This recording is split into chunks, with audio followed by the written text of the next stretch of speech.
We're a former partner for a leadership development firm outside of Boston called Lead Shift. Mm-hmm. You dedicated 17 years to helping leaders optimize their hiring strategies, strengthen team connections, and drive professional growth through coaching and management. Throughout your career, you've had the privilege of training over 2,000 leaders, equipping them with the skills to lead more effectively and achieve lasting success. Mm-hmm. Impressive, very, very impressive. So what ended up happening recently is that you retired at 60. And apparently, from what I read in the article that we published in Midlife Yeah. Women, and thank you for allowing us to do that because it Yeah. was an amazing article. You Thank you. retired without insight about your next steps. Mm. There was no exit plan, right? There was no exit plan. Yep. So what I want to know, Laura, is at the time, what was going on in your life, in your professional and personal life, that prompted you to opt out at such a young age? 60 is Mm. young to retire. It is. It is young to retire. And there's a real feeling of fraudulence for me around that too. Um, because I look at some of my friends who will probably be working another 4 or 5 years. And I think in my article, I talked about feeling really guilty about like, going out and about and seeing people working and feeling like, geez, I should still be working. Um, and I gave a 1 year notice to the CEO of Lead Shift, who I had worked with um, just the two of us for 10 years before we started to build the team. And I was tired, to be honest, or at least I was tired. I have two kids who have struggled with mental health issues. And so, working full time, being divorced, um, and helping them kind of navigate their future. And then having a mom with advanced stage dementia and a 90-year-old, well, he's 92 now, father who has had stage 4 lung cancer twice. I was pretty much like, stick a fork in me. I need to like bow out. Um, so that was really the driver for leaving. And I gotta be honest, I started to lose. I knew I was in trouble when I sat in a strategy meeting and they were talking about doing all this stuff, and I went, I don't care anymore. I mean, I kind of lost Yeah. the feeling for it. And That's usually a signal. yeah, and it was like why am I feeling like this? But I felt like it. I was exhausted by the thought of building a strategic plan for another year and hitting another revenue goal. And I thought, I don't want to do this because, but before this job, I had been in financial services as a salesperson. So I'd had on and off a sales goal every January for almost 30 years. And I thought, I want to wake up and not have a sales goal. I want to wake up and not feel that feeling. And but it was a really conflicting feeling for me because I really enjoyed the relationships I had with clients. I have some real personal relationships with my clients, and I knew I was going to lose some of that, and that made me feel a little bit sad, but I really felt like I needed some space. Okay, okay, that sounds, yeah, that really sounds very similar to what I went through. I had a different situation. I had a thriving continuing medical education company. It was an all-female continuing medical education company, and I suffered a life-threatening health crisis Oh, wow. where I landed in the hospital for 1 month. And that really forced me to look at my life and to Mm. look at the stress level and everything that was coming my way. And so 2 years after that, I did the same thing at almost the same age. I sold my company, and I remember the first day without a title, a company, the 100 emails, the 15 phone calls, the staff meetings, team lunches. The silence was deafening. Mm-hmm. The retirement blues like are a dirty secrets. People don't talk about it much. Seriously, I didn't hear about it much because people that retired, whenever I would ask them how they're doing, they said, fine, amazing, it's wonderful. And I started saying that to people too, that I didn't want to share exactly. The ones that were not close to me, the ones that were close to Right. me, they knew. So how can women avoid what we went through before retiring so their outcome doesn't feel like a void without direction? What are your thoughts on that? I think a couple things. I think it's like building a house. Um, if your whole world is work, that's your whole identity, honey, you're in trouble. Um, and I think, I look at, the reality is our fulfillment comes from doing what we're passionate about, right? And we're connected to that. But you're right. Like even when I retired, I mean, literally my laptop is in the same place it was a year ago when I was still doing nonstop Zoom calls. I haven't moved it. So I think we have attachment issues to who we are and what we do.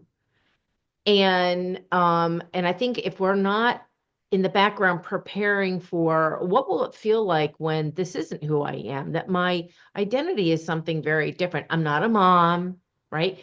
Because at some point that's not a title. I'm not, a partner in a leadership company. So what am I? And so I think figuring out, I hate to say this, but really what fulfills you and what is your internal purpose and what are you really passionate about?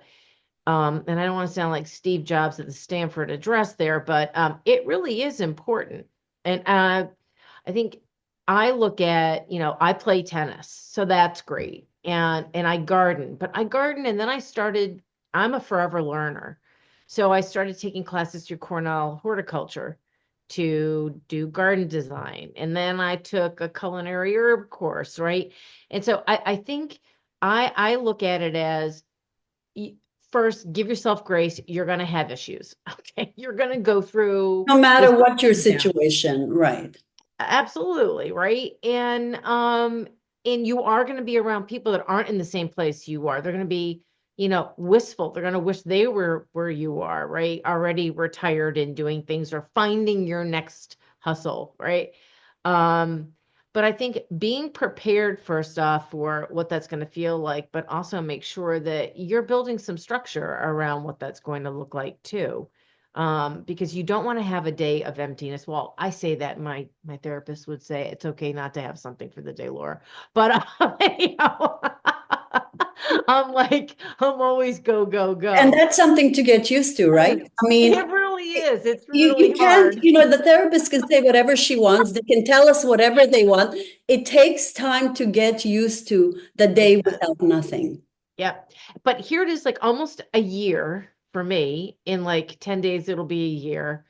And I'm now, while I always have my sticky note with my to-do list by my side, right?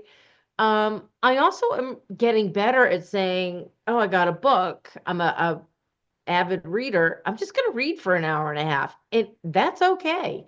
And it almost felt like really naughty in the beginning, like, oh my God, it's 1 in the afternoon and I'm reading. Aren't I supposed to be doing something? And Right. so I think finding the things that you're passionate about is important. So I fill my time or I do the things that I want to do, not that I have to do. Like I volunteer for a group here on the Cape that helps pack lunches for kids who have food insecurity. That fills me up. And I'm meeting people. I'm meeting people I would never meet any other way, right? I'm more Amazing. involved in my community. So I don't think, first up, there's no formula for anybody, right? You Right. have to find your own path. And you're right. The people that say, oh my God, it's great, are few and far between. I don't know a Right. lot of people that have retired that haven't felt some sort of like, oh wow, now what? So talking about that then, like saying that, where are the retirement counselors or coaches and mentors? Don't we need people? This is an amazing new career path for someone that's retiring from the corporate world and wants to go and start their own business. We need, you know, we have so many coaches for so many things. I mean, like, I'm so, like, you know, it's hard. It's hard how many coaches there are.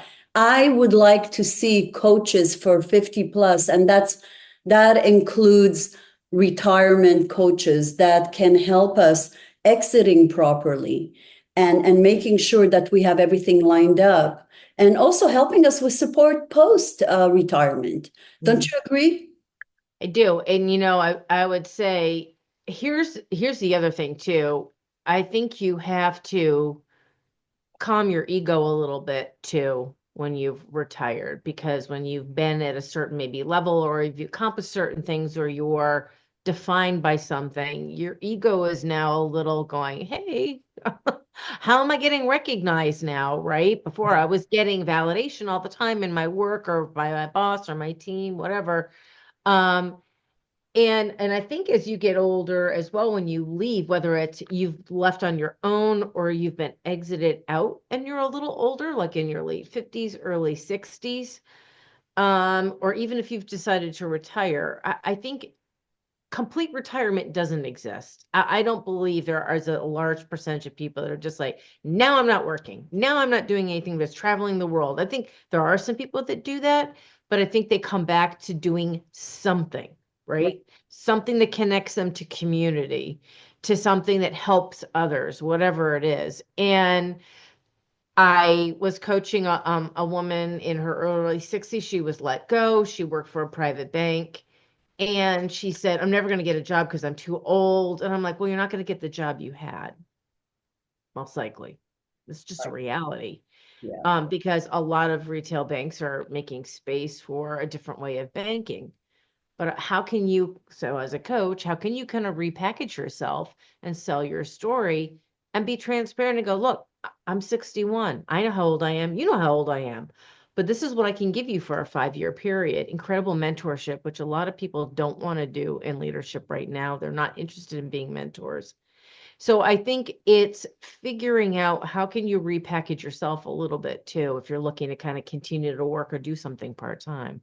I think what was next for me was I took a summer job serving beer and wine at a local musical place and the Cape Cod Melody tent.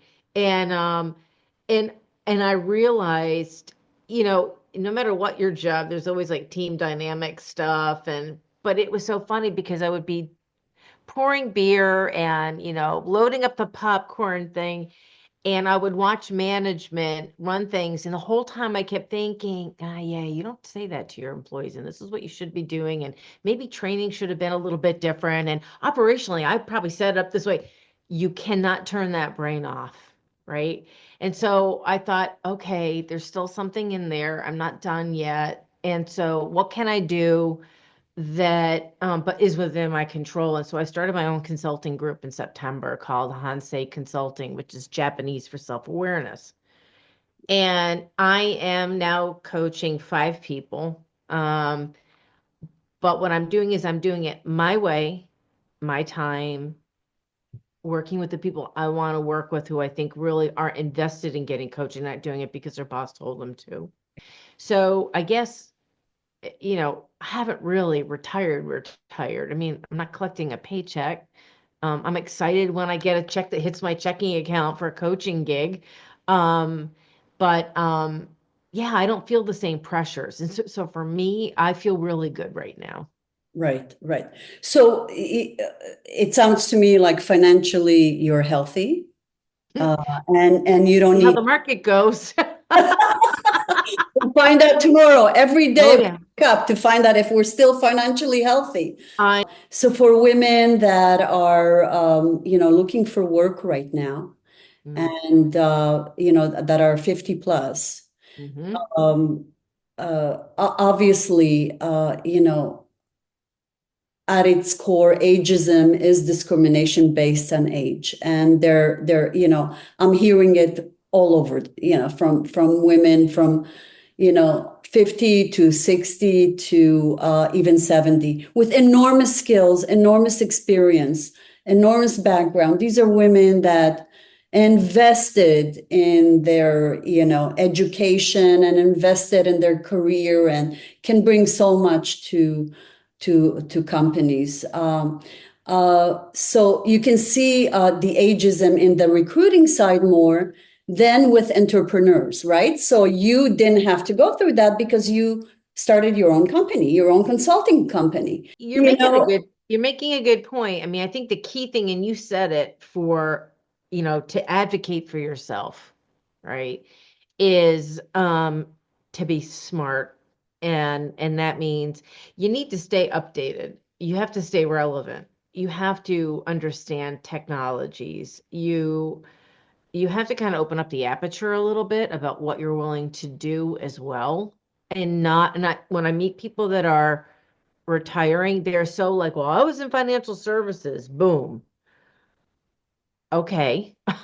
What did you do in financial services? And that's kind of opening up the picture a little bit to say, where else can I look, right? What can I bring to the table that makes me still relevant, still useful, and still connected? It doesn't have to be in that industry. And I think sometimes we get worried that, well, I've always done this, so that's where I'm going to have to stay. And that's just not the case. Um, and I think staying up to date is incredibly important with the technology piece. But I think it's really highlighting your experience, the value they had in the business that you were in before, and what you're able to offer that next organization. So, I mean, if you have a pitch, I think a pitch is really important. I even was telling a client, we redid her resume, I redid her LinkedIn, and then I told her, let's develop a pitch sheet. I want you to have a pitch sheet when you send your resume to people to say, here are the top 3 reasons why I would be, the perfect candidate for this role. And I said, and you have to make it a little bit broad because the audience she was hitting was museums as curator, had to be fairly broad. So I think we just have to think differently. You have to Think be. differently. Exactly. Talking about resumes, what are the things not to put on your resume? Should we put our birth date? No, Nah. no, Not on the no, resume or on a dating site. no, I know. Well, everyone fakes that one. So swipe left. Um, no, and you know what? It's so funny. You even have to be talking about being relevant. You need to look at resume styles now. And with the AI screening, if it's not written the right way, you're not even getting looked at. Right. So that's it. Okay. This is a whole Should you different put change. should you put the job that you had in No, 1973? I'm going to finish Okay. that sentence because everybody has stuff on there that is too old, and then their resumes get too long, right? And the other thing that drives me crazy about resumes is that we have a lot of blah, blah, blah in our resumes. And, you know, tell me what you did, tell me why it's relevant, right? And show me some data, right? So if it's head of member services for X company, don't go on and on and on. Just, give me some real salient information about what did you accomplish. And if sometimes you have to redo your resume for the job you're actually applying for, make some tweaks that focuses on what they're looking for. If they say looking for a strategic whatever that, is increased membership, whatever percent, right off the bat, that's their thing, right? They're dying, they need help growing membership. Your resume needs to be tailored and focused that way. You don't have to rewrite the whole thing, but make it a little bit more skewed to that direction. Exactly. So And I think also, make it original, made by mail and with a cover letter. And, I mean, I never got anything by mail. And if I yeah, did get, it would really separate, definitely highlight that person more than the hundreds and hundreds of resumes I got with an yep, email. Said send it back. Or how about do a video resume, right? absolutely. You know, Which means that you have to be, which means that finding a job is a job and you can't be sloppy. And I think the other thing is, my experience has been that most people do not know how to interview at all. Most people are the worst interviewers. They don't even know what they want to ask, what they need to ask, and they don't ask the same thing of every single candidate. They have no plan. It's like 5 minutes before the interview, bing, the boss says, I got to interview, better look at the resume. So knowing that, what I tell people is you need to know what the key things are they're looking for this person in this role. And you're going to find that in the job description. You're going to find that in the ad, though the ads are garbage too that most people write. Right. But because then what I want people to do is if they don't ask you the right questions, because they're just asking you service things, say, I'd like to bring up one thing. In your ad, you specifically talk about you want to grow membership in your blah, blah, blah, right? I want to ask a quick question about that. So have a really good question ask about like what's been traction before, right? What was your highest membership numbers or whatever? And then say, in my last 2 roles, I've been able to effectively, now you're selling yourself. If I have someone with experience and skills and all that, and they don't have good values and morals, they're not kind and caring, they're not able to adapt and adjust, they're not able to work in a team setting, none of that is going to work out with Oh, just amen. right. I mean, Exactly. when we had that realization at Lead Shift, and that was the hires that did not work were the ones that did not share our values or did not fit within our culture. And culture is important. And if you don't get it and you don't fit it, then I don't care how talented you are, it's hard to get somebody who's constant. Well, it's exhausting first off to have somebody that you have to keep explaining the same thing over again. This is what our culture is. This is how we work as a team. So I think you're right. I mean, I would rather have somebody that I have to skill up. That's what I did before I left Lead Shift was I hired an account manager in Right. December, and he didn't have any experience doing what we did, but he was the smartest kid I'd ever met. He stayed on top of me. He kept saying, we had our first interview and we had our second interview. When will you be making a decision? Like that's what I was looking for people who were for hungry and following up in a respectful way. We had a great interview and I hired him and he's kicking butt. I Oh, mean, and wonderful. because I knew he had the right stuff and I knew Exactly. he would work well with the group. And it is important. I'm gonna be honest. This is a hard fight. It really is. I want you It, to be honest. You've yeah, always been honest. Yeah. it's a hard fight. It's a hard fight to get an organization, and especially if you're only working with HR and they're thinking 4 years, five's top, then they're gonna bail, then we're gonna have to train somebody else, right? You have to make it easy for them to make all those things not an issue, right? So,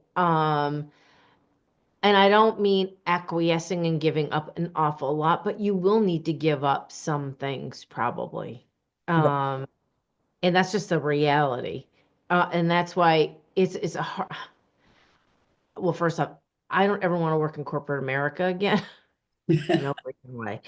Um, but if that is what you want to do, I think, like you said, being able to come in and share your level of maturity, your value system, the skills and the experience that you have. But I really think if you're not willing to offer, like, I'm going to mentor and work with this team, knowing that, yeah, maybe I may not be here in 6 years, but in the 6 years, here's my dedication to you and your business, right? How can I help you? How can I help you build But your business? who's guaranteeing to be there no matter what age? I mean, the No millennials, kidding.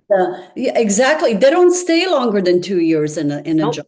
That's where you come in handy in regards to your coaching and assisting people with this beautiful new. I love the name Hansei. Isn't it just? I'm relaxed just saying it. Well, somebody should be relaxed. Japanese practice of deep self-reflection in the foundation of your Yeah. consulting approach. None of us are perfect, you said. We all Yep. navigate decisions through ingrained patterns, and that your role is to serve as an objective advisor, Hmm. free from personal stakes, offering clarity and fresh perspectives. So please, if anybody wants to reach out to Laura, you can find her on LinkedIn.